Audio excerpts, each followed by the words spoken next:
სალამი, მოგესალმებით, ვაგრძელებთ ვორენ ვირსბის ბიბლიური კომენტარების ქართულ ენაზე ატვირთვას. დღეს ჩვენ განვიხილავთ ძველ აღთქმას მე-16 თავს, რომელიც იქნება მე-18 ნაწილი ამ კომენტარებისა. გაფრთხილდით, რომ არ გამოიყენოთ შემოვლითი გზები. ესე დაასათაურა ვორენ ვირსბიმ ეს მე-18 ნაწილი, რომელიც გვიყვება იმ ამბების შესახებ, რაც მოხდა დაბადების წიგნში მე-16 თავში. მოდით წავიკითხოთ ეს თავი მთლიანად. სარაის აბრაამის სოლს შვილები არ უშვია და ჰყავდა მას ეგვიპტელი მხევალი სახელად ჰაგარი. უთხრა სარაიმ აბრაამს: შვილები არ მომცა უფალმა, ამიტომ გთხოვ, შედი ჩემს მოახლესთან, ვინძლო გავშვილიანდე მისგან და შეისმინა აბრაამა სარაის სიტყვები. სარაიმ აბრაამის სოლმა ქანაანში მათი დამკვიდრების 10 წლის თავზე ეგვიპტელი მხევალი ჰაგარი მისცა ცოლად თავის ქმარს. შევიდა აბრაამი ჰაგართან და დაურსულა ჰაგარი. როცა მიხვდა, რომ ფეხმძიმედ იყო, დამცირდა მისი ქალბატონი მის თვალში. უთხრა სარაიმ აბრაამს: შენი ბრალია ჩემი დამცირება, მე მოგიწვინე ჩემი მხევალი და რა იხილა რომ დაორსულდა, დამცირდი მის თვალში. უფალმა განსაჯოს ჩემსა და შენ შორის. უთხრა აბრაამა სარაის: აგერ არის ეს მხევალი, შენს ხელთა იგი და როგორც გენებოს ისე მოიქეცი. და ჩაგვრა დაუწყო მას სარაიმ, ის კი გაექცა მას. და იპოვა იგი უფლის ანგელოზმა უდაბნოში, აშურის გზაზე, ჭასთან. კითხა: ჰაგარ, სარაის მხევალო, საიდან მოხვედი და საით მიდიხარ? უპასუხა: სარაის ჩემს ქალბატონს გაურბივარ. უთხრა უფლის ანგელოზმა: დაბრუნდი შენს ქალბატონთან და დაემორჩილე. კვლავ უთხრა უფლის ანგელოზმა: გავამრავლებ შენ შთაუმავლობას და ვერ დაითვლება იგი სიმრავლის გამო. უთხრა უფლის ანგელოზმა: ორსულად ხარ, ვაშ შობთ და ისმაილს დაარქმე სახელად, რადგან მოხედა უფალმა შენს ტანჯვას. ველური კაცი იქნება იგი, მისი ხელი იქნება ყველას წინააღმდეგ და ყველას ხელი მის წინააღმდეგ, თავისი ძმების წინ იცხოვრებს იგი. და უწოდა ჰაგარმა უფალს, რომელიც მას ელაპარაკა, ელ-როი, უფალი, რომელიც ხედავს, და თქვა: აქ ვნახე ღმერთი, რომელიც მხედავს. ამიტომ შეარქვეს ჭას ბერ-ლაჰაი-როი, მხილველის ჭა. იგი კადეშსა და ბარეთს შორის მდებარეობს. და უშვა აბრაამს ჰაგარმა ძე. აბრაამა თავის ძეს, რომელიც ჰაგარმა უშვა, ისმაელი დაარქვა. 86 წლის იყო აბრაამი, როცა ჰაგარმა ისმაელი უშვა. ეს არის ის თავი, თუ მოისმინეთ კარგად, მე ნახავთ რა დეტალებს, რომელზეც შეიძლება თქვენ ყურადღება არ გაგიმახვილებიათ, რა თქმა უნდა მეც გავიმეორებ იმ ადგილებს, მუხლებს, სადაც ძალიან მნიშვნელოვანია და შიგნით ამ მუხლებში ესეთი მჭიდროდ და ესე კომპაქტურად აღწერილი იმაში, რამდენი ისინი არის დეტალები ფსიქოლოგიური გაჟღერებული. აი მოდით მოусვინოთ ახლა გაფრთხილდით, რომ არ გამოიყენოთ შემოვლითი გზები. 60-იან წლებში მე და ჩემმა მეუღლემ მოკლე შებულება გავატარეთ აპალაჩიის მთების ულამაზეს ადგილებში და როდესაც სახლში წამოსვლა გადავწყვიტეთ, ჩემმა მეუღლემ მითხრა: მოდი ეს გვერდითი გზა ავირჩიოთო, შემოვლითი გზით წავიდეთო, ძალიან საინტერესოდ გამოიყურებაო. საინტერესოსი რა მოგახსენოთ, მაგრამ პირიქით კი მოხდა. ეს ერთ-ერთი ძალიან ცუდი სოფლის გზა აღმოჩნდა, რაც კი ოდესმე მინახავს. მათ შორის ისეთ ზოგიერთი, როგორც საზღვარგარეთ მისიონერულ გზებზეც არ შეხვდებოდა. იქ ორმოები კი არა, ალბათ კრატერები იყო. სანამ ჩემი მანქანა მტვერს აფრქვებდა, ჩემი მოუთმობა ნერვებს ძალიან მიშლიდა. და როდესაც ფრთხილად შემოუხვეთ მოსახვევს, დავასკვენით, რომ ძალიან ცოტა გზა ქონდა თურმე გავლილი.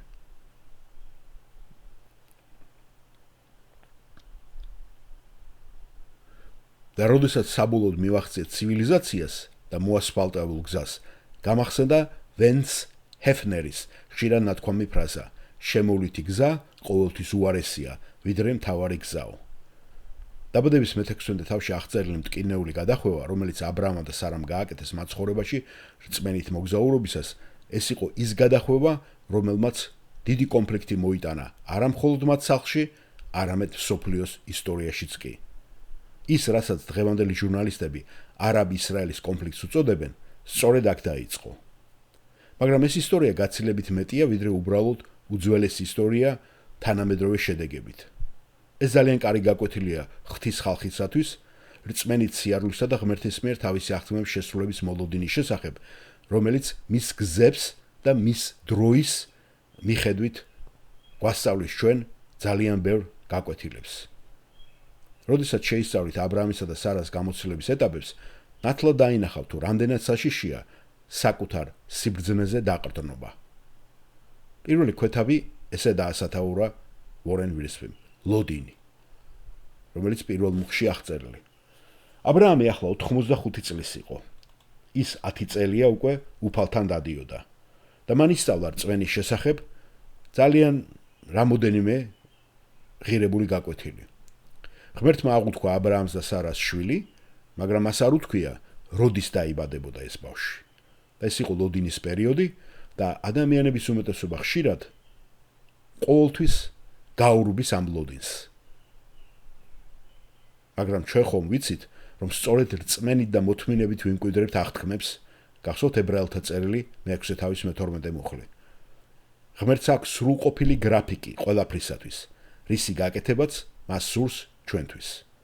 ბოლოს და ბოლოს ეს მოვლენა ხომ უბრალოდ ერთი ჩვეულებრივი ბავშვის დაბადება ხომ არ იყო, არამედ ეს იყო ღვთის ხსნის გეგმაში დიდი ნაწილი მთელი კაცობრიობისათვის.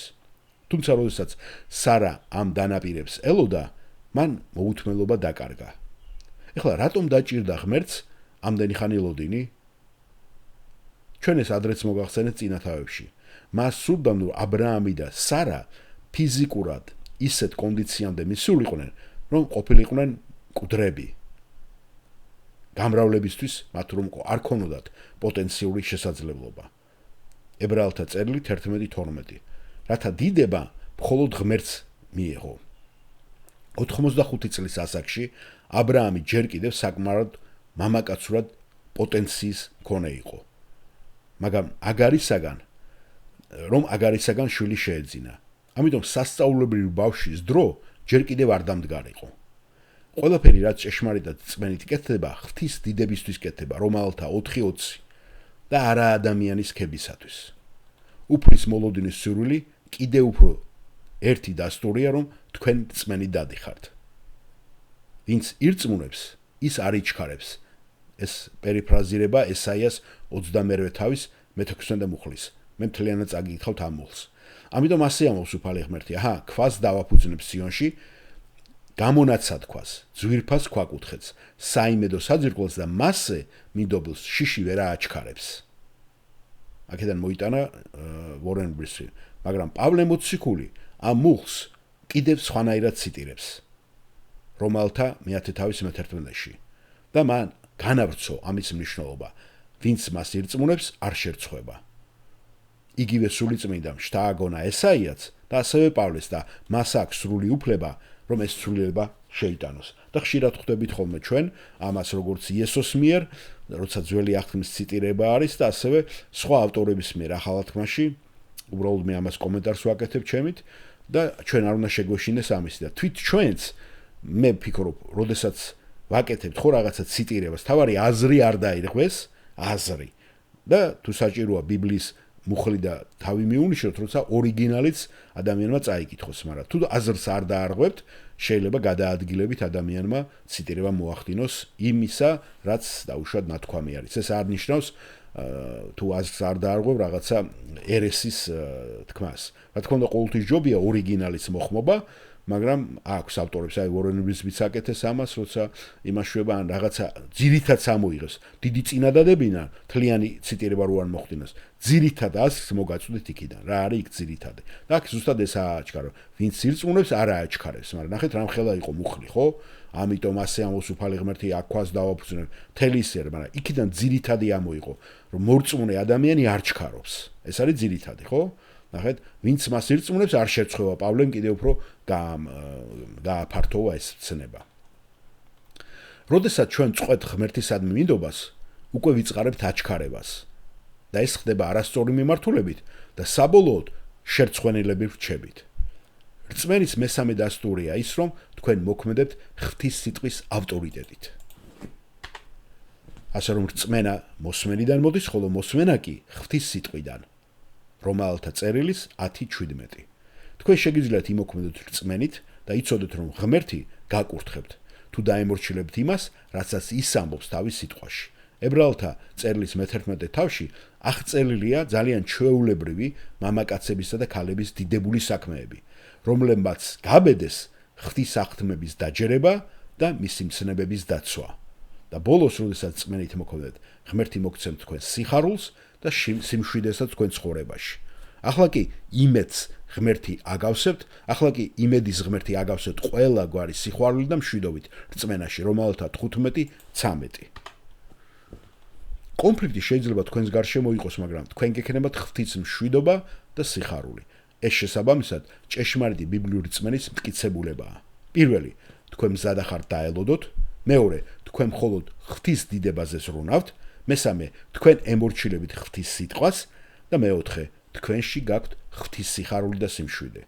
აი კიდე გავიმეორებ და ამას ამ კომენტარის ბოლოშიც გაიმეორებს და კარგად დავიმახსოვროთ, ჩვენთვისაც ეს რა მნიშვნელოვანია. ესე იგი, რწმენით მოსიარული ადამიანები, თქვენ მზად ახართ დაელოდოთ, ბოლოდინი, თქვენ მხოლოდ ღვთის დიდებაზე ზრუნავთ, თქვენ ემორჩილებით ღვთის სიტყვას და თქვენში გაქვთ ღვთის სიყვარული და სიმშვიდე. აი 4 რამე. სანამ აბრაამი და სარა ელოდებოდნენ, ღმერთი ზრდიდა მათ რწმენას, მოთმინებას და აძლიერებდა მათ ხასიათს. იაკობის წერილი 1:1-4.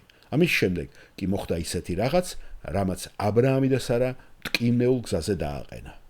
შემდეგი არის შეთქმულება. სარა მიცოდა, რომ მას არ შეეძლო შვილის გაჩენა, მაგრამ მის ქმარს შეეძლო შვილის გაჩენა. ღმერთმა აბრაამი კონკრეტულად დაასახელა როგორც აღთქმული მემკვიდრის მამა, მაგრამ მას ჯერ არ დაუსახელებია ვინ იქნებოდა დედა. ლოგიკურად ეს აბრაამის ცოლი იქნებოდა, მაგრამ შესაძლოა ღმერთს სხვა გეგმები ჰქონდა. სარა თავისი გეგმით იწყებს ღმერთის მიერ დანაპირების ინტერპრეტაციას, ეს კი ძალიან სახიფათო საქციელია ნებისმიერი მორწმუნისათვის. გახსოვდეთ, ჭეშმარიტი რწმენა ღვთის სიტყვაზეა დაფუძნებული, რომელთა 10:17 და არა ადამიანურ სიბრძნეზე. იგავები 3:5-6, რადგან რწმენა სირცხვილის გარეშე ცხოვრებას ნიშნავს. რომ ჩვენ ამ რწმენით, როცა ღმერთზე დავეყრდნობით, არ შევრცხვევით. სარამ კითხვა შესაძლოა. მას არ უთქვია ასე ამბობს უფალი. გახსოვთ, ღმერთმა აბრაამს რა უთხრა? იცოდე დანამდვილებით. დარწმუნებით ეუბნება, მაგრამ სარას არ ქონდა ესეთი დარწმუნება, რაზეც თავის ქმედებები უნდა დაეფუძნებინა. გარდა ამისა, სარა არ ღელავდა ღვთის დიდებაზე. მისი ერთადერთი მიზანი იყო ვინძლო გავშვილიანდე მისგან. გასვოთ რა თქვა მეორე მუხლში. შესაძლოა მასში იგრძნობოდა ღმერთისადმი იმედგაცრუება და ღმერთის დადანაშაულებაც კი, როდესაც ის ამბობს უფალმა დამაბრკოლა მშობიარებაშიო. იგივე მეორე მუხლში ამას ამბობს. ხშირად ყოფილა ნათქვამი, ვიცი რომ ღვთის დაგვიანებები არ არის ღვთის უარყოფა, არამედ ამ დროს სატანა გვეჩურჩულება, როგორც ევა 64-ის ბაღში, გასვოთ დაბადების მესამე თავში მე წაგიკითხავთ ამ ადგილს. ღმერთის მიერ შექმნილ ვერულ ცხოველებს შორის გველი ყველაზე ცბიერი იყო. კითხა გველმა ქალს: ნუ თუ მართლა გითხრათ ღმერთმა ბაღის არც ერთი ხის ნაყოფი არ ჭამოთო?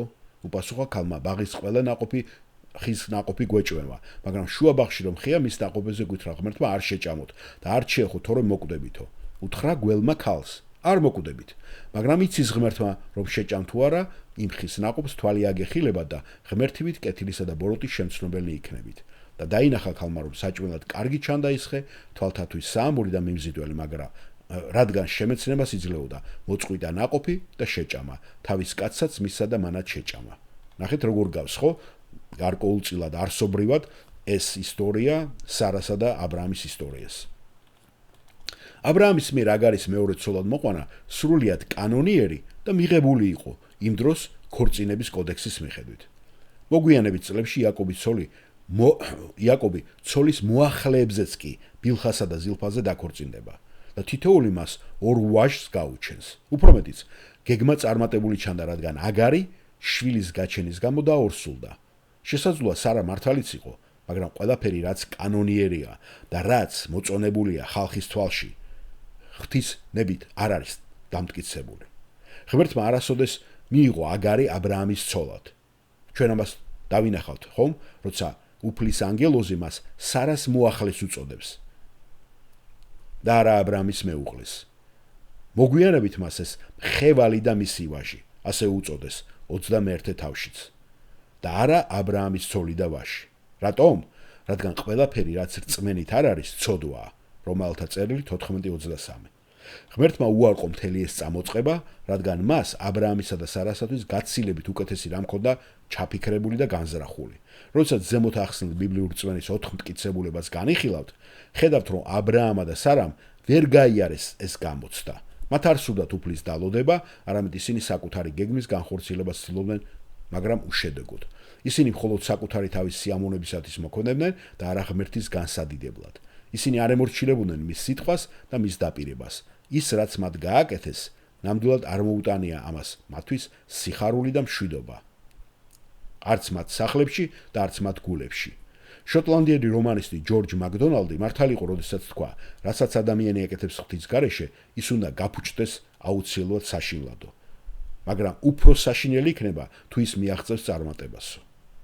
ეს გვაძლევს აბრაამისა და სარას შემოვლითი გზის გამოცდილების უკვე მესამე ეტაპს, სადაც იწყება უკვე ომი, დაპირისპირება და ბრძოლა. როდესაც ცხოვრებას მიყვებით ამ ქვეყნიური სიბრძნის მიხედვით, თქვენ აუცილებლად წინ ომი და ბრძოლები გელით. როგორც ამ ქვეყნიურ ადამიანს, იაკობის წერილი 3:13. ყველა ჩხუბიდან ოჯახური ჩხუბი ყველაზე მტკივნეული და ყველაზე რთული მოსაგვარებელია. აგარც რომ მსახურის დამოკიდებულება შეენარჩუნებინა, შესაძლოა ყველაფერი სხვაგვარად წასულიყო, მაგრამ ის უკვე იწყებს სიამაყეს და მან უკვე გააღიზიანა მისი ქალბატონი, სარა. იგავები 20, 21, 23. ნუ თუ იმდენად უგუნურები ხართ, რომ სული დაიწყე და ახლა ხორცით ამთავრებთ, გახსოვთ რა იკითხა პავლემ გალატელებთან? მესამე თავის მესამე მუხლი.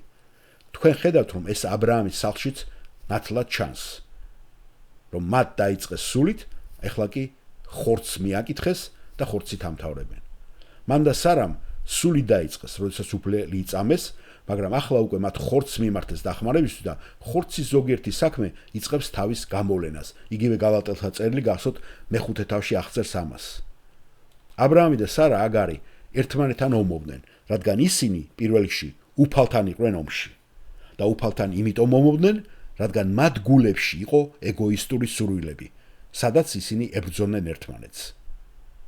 იაკობის წერილი მეოთხე თავი. რომ ჩვენ გულებში იბადება ზუსტად ეს სურვილები, რომლებიც ეწინააღმდეგებიან ერთმანეთს. ვერ იკმაყოფილებ და ამიტომ გაქვს კონფლიქტი. პირველი რაც მათ უნდა გაეკეთებინათ, იყო რომ სამსხვერპლო აეშენებინათ. უფლისათვის ეცათ თაყვანი და მისთვის თავიანთი პრობლემები მიენდოთ და ეთქვათ. მათ უნდა ეღიარებინათ თავიანთი ცოდვები და მიეღოთ მისი მოწყალე პატიება.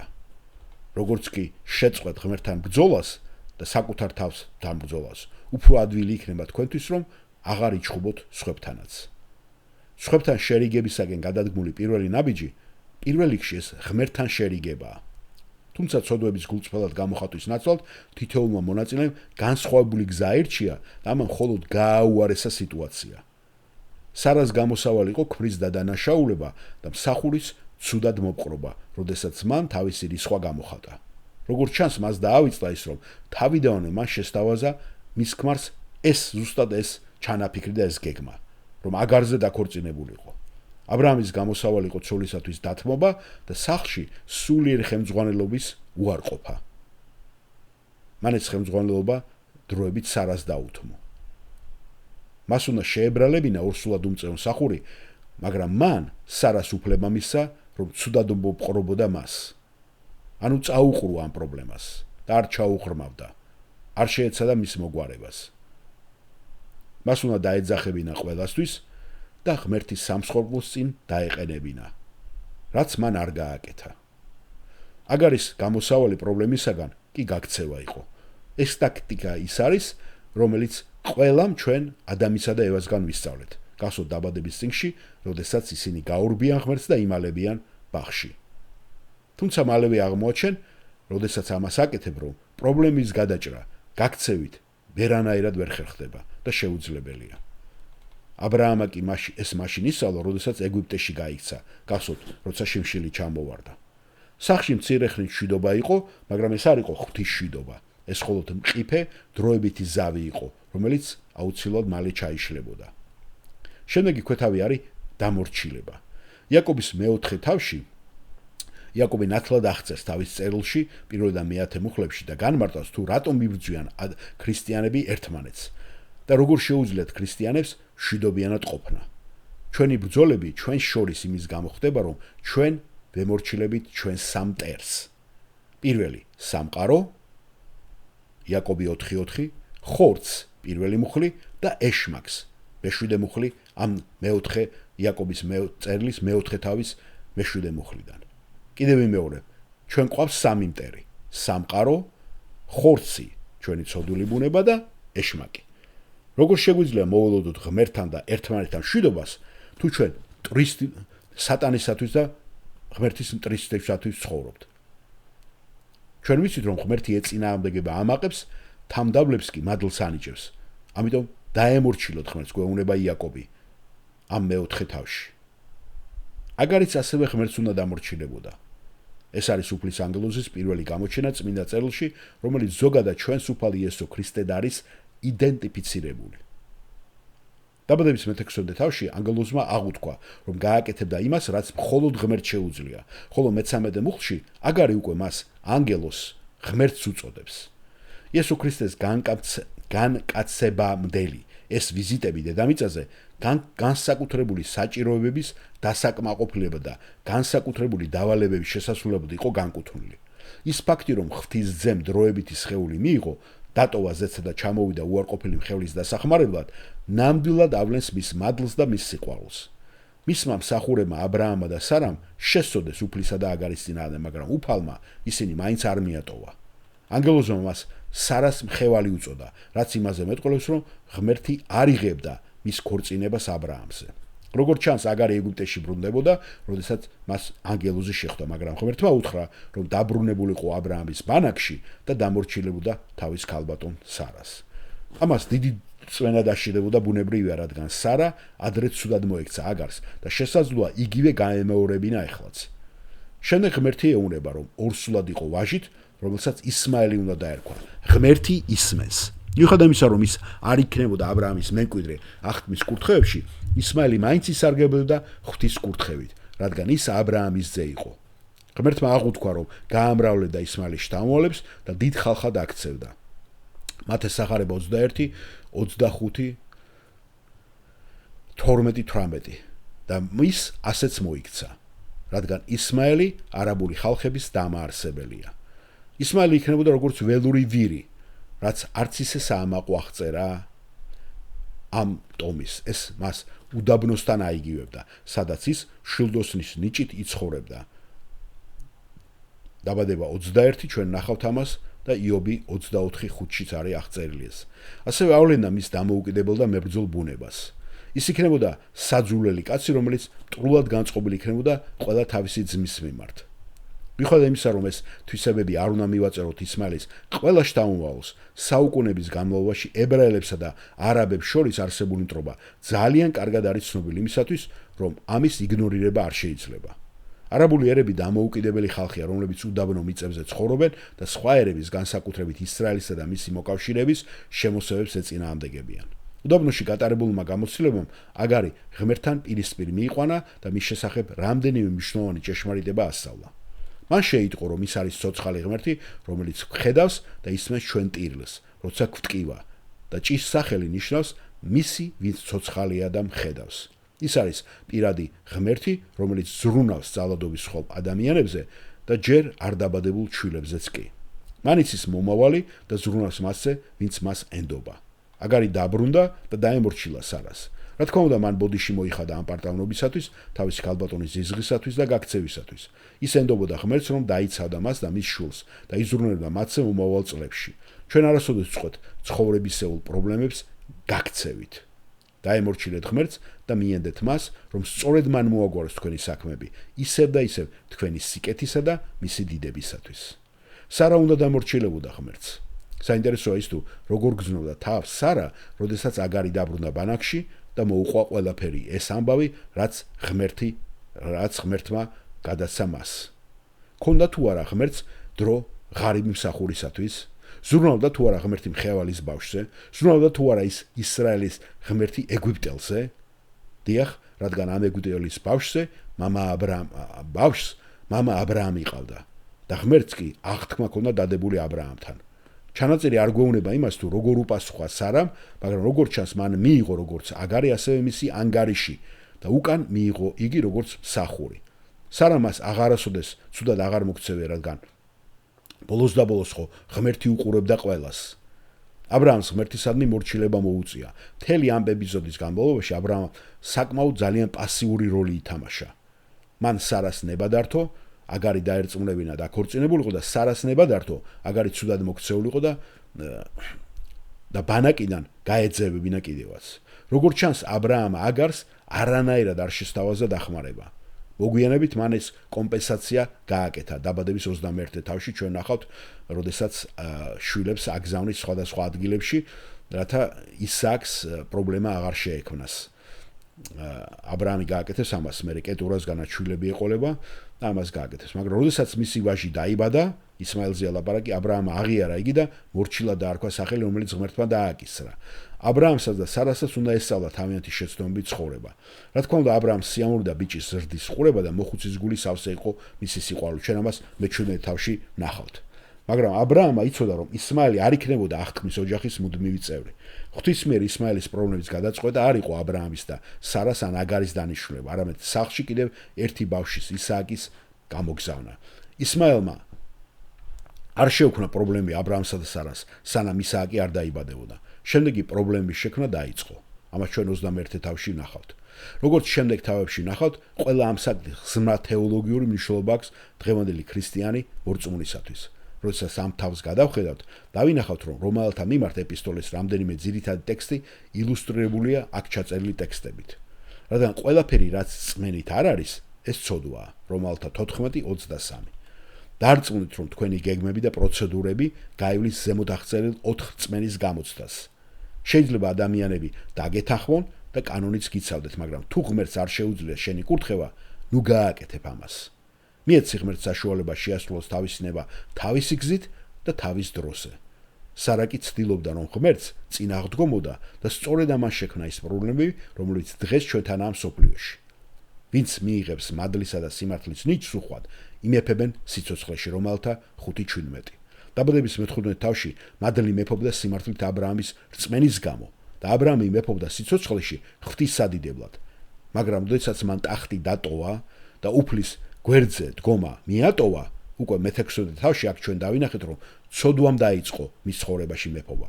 ურწმუნოებამ და მოუთმელობამ, ბრაზმა, სიამაყემ და გულგრილობამ დაიპყრო აბრაამის სახლი და თითქმის გაანადგურა იგი. ღვთის ხალხი, მეფეები და მღვდლები არიან გამოცხადება 1:6, რომელმაც უნდა იმეფონ სიცოცხლეში იესო ქრისტესადმი მორჩილებით. იხილეთ რომაელთა წერილი მე-6 თავი. მაგრამ სადაც ცოდვა გამრავლდა, იქ მადლიც გამრავლდა. რომაელთა 5:20. ეს არნიშნავს, რომ ღმერთი ცოდვას თვალს ხუჭავს, ან რომ უხვი ცოდვა არის უხვი მადლის გასაღები, რომაელთა 6. პირიქით ეს ნიშნავს, რომ ღვთის მადლი აღემატება ადამიანის ცოდვას და შეუძლია მიაღწიოს ღვთის საუკეთესოს, მაშინაც კი როცა ადამიანები ყველაზე საშინელ საქციელს სჩადიან. მადლით ღმერთმა დაინახა აგარი, რომელიც ეგვიპტეში გაიქცა და მივიდა მასთან და დააკმაყოფილა მისი საჭიროებები. მან ის დიდი ერის დედად აქცია. რა თქმა უნდა, მან ეს აბრაამის გამო გააკეთა, მაგრამ ღვთის აღთქმა აბრაამთან იყო მადლის აღთქმა. ადამიანური თვალსაზრისით ეს გადახვევა იყო ტრაგედია, რომელსაც ღვთის დიდი ხსნის გეგმა ჩიხში შეიყვანა. თუმცა თუ განვიხილავთ ამას ღვთაებრივი თვალსაზრისით, ღმერთი არასოდეს არის გაკვირვებული და ისეთ ჩიხში შეყვანილი, რომელიც სიტუაციიდანაც მას არ შეეძლოს გამოსვლა და მართვა. ის არღვევს ამ დაბრკოლებებს და ყოველთვის ბოლომდე ასრულებს თავის მიზნებს. სატანას კი სურს, რომ ვიფიქროთ, რომ ჩვენი დაუმორჩილებლობა, გადახვევები უნდა გახდეს მუდმივი ჩვენი ცხოვრების წესი და გზა, ჩვენი დარჩენილი ცხოვრებისათვის, მაგრამ ეს ყოველთვის სიცრუე და ტყუილია. აბრაამის და სარას მსგავსად, ჩვენც შეგვიძლია ვაღიაროთ ჩვენი ცოდვები, მივიღოთ ღვთის განწმენდა, როგორც ამას იოანეს წერილი პირველი წერილის პირველი თავის მე-9 მუხლი გვეუბნება და შემდეგ ვისწავლოთ ჩვენ შეცდომებთან ერთად ცხოვრება. დიახაც, რა თქმა უნდა, ასე დროს აუცილებლად იქნება ტკივილიც და სინანულიც, მაგრამ ღვთის მადლი საბოლოოდ მაინც აუცილებლად გაიმარჯვებს. მე-19 საუკუნის შოტლანდელი პასტორი ჯორჯ მორისონი შეიძლება კიდევ ერთხელ გავიხსენოთ, რომელიც ჩვენ გვეუბნება გამარჯვებული ქრისტიანული ცხოვრება, ეს არის ჩვენი დაცემიდან წამოდგომა და ახალი დასაწყისის სერიები. ეს რამოდენიმეჯერ მოყავს, სხვადასხვა მას უყვარს უორენ ვილსმის, შოტლანდიელი ბევრი თეოლოგების და პასტორების გამონათქვამები და თქვენ ხშირად მოისურვებთ, ეს მე მგონი მესამეჯერ მეორდება თუ არ მეშლება, ჩვენ რაც დავიწყეთ უკვე დაბადების, რა ვიცი, 18 ნაწილიან იმაში, ხო? მე-16 თავში და ხშირად გავიგებთ კიდე სხვას. მე კიდე დავამატებდი თუ თქვენ ყურადღებას მიაქცევდით, ჩემთვისაც აღმოჩენა იყო, ადრე არ ვიცოდი სამწუხაროდ, რომ მუსლიმანები აი ამიტომ აღიარებენ და მათ გონიათ რომ აღთქმის შვილი არის ისმაელი და არა ისააკი და ამიტომაც არიან ისინი ხარ ჩეულები და ნახეთ რა გაუგებრობას აქვს ადგილი. როცა მართლაც არის დალოცვა და როდესაც ალბათ განათლება მიიღო მუჰამედმა რაბინებისგან როცა მოისმინა ეს ხო წაიკითხავდა ამას მე ქრისტიანებისგან მან ეს დასკვნები გააკეთა და ამას მოაყოლა რომ ნახეთ ააგო მთელი რელიგია ამასე და შეცდომაში შეიყვანა ნახეთ მილიარდობით ადამიანი ხი იცით ახლა ხო რა ვიცი 2 მილიარდს რამდენს მოითვლიან ეგრე თუ მილიარდზე მეტ მილიარდ ნახევარი არიან ხო თუ თითქმის 2 მილიარდი აღარ მახსოვს ზუსტად რომ შეცდომაში არიან შეყვანილი წარმოგიდგენიათ რომ მართლაც დალოცვა იქნება ჩვენ ნახავთ როგორ დალოცავს და ეს დიდი ერი გამოაკედან მაგრამ ეს ანიშნავს რომ აღთქმის ესენი არიან და აქაც ებრაელებიც კონფლიქტში არიან. ამათ შერიგება როგორ შეიძლება ქრისტეს მიღებით და ვინც მიიღებს ინდივიდუალურად, როგორც ებრაელი და არაბიც. ჩვენ ვიცით რომ ბოლოს მთელი ისრაელი გაქრისტიანდება, ხო მეორე მოსვლისას. და ასევე იქნება წარმართებშიც. და საინტერესოა, რამდენი მუსლიმანი შეხვდება და ეხლაც ინდივიდუალურად უჭირთ, მაგრამ ინდივიდუალურად არიან არაბებიც, რომლებიც იღებენ ქრისტიანობას და იზიარებენ. შერიგება მარტო იესო ქრისტეში ამათი. თუ ეს არ მოხდა, ისინი ყოველთვის იჩხუბებენ. რაღაცაში სწორია ისიც ისრაელი იმაში რომ აღთქმის პირველი შვილი ეგ იყო, მაგრამ მათ არ მიიღეს ის მესია, რისთვისაც მოვიდა. ის არ იყო ეროვნული ღმერთი, ხომ, ისრაელის. ასევე არიან არაბებიც, რომლებიც ესე ჩემულობენ ამას რომ ისმაელიდან არიან ისინი და ისინი არა და კურთხევა არ იმათსეც. ხედავთ ხო ჩვენ კურთხევას საუდი არაბეთშიც, ემირატებში და ყველგან, მაგრამ ეს არის ლიმიტირებული კურთხევა, მიწიერი კურთხევაზეა ლაპარაკი, ხო? რომ ღმერთი თავის იმას არ იმუშავება, მაგრამ კურთხევა მოდის იესო ქრისტეში. თუ იესო ქრისტეში არ მიიღე მარადიული სულის კურთხევა არ იქნება არანაირად, ხო? მადლობა მოსმენისათვის. ეს იყო დღევანდელი ჩვენი მასალა.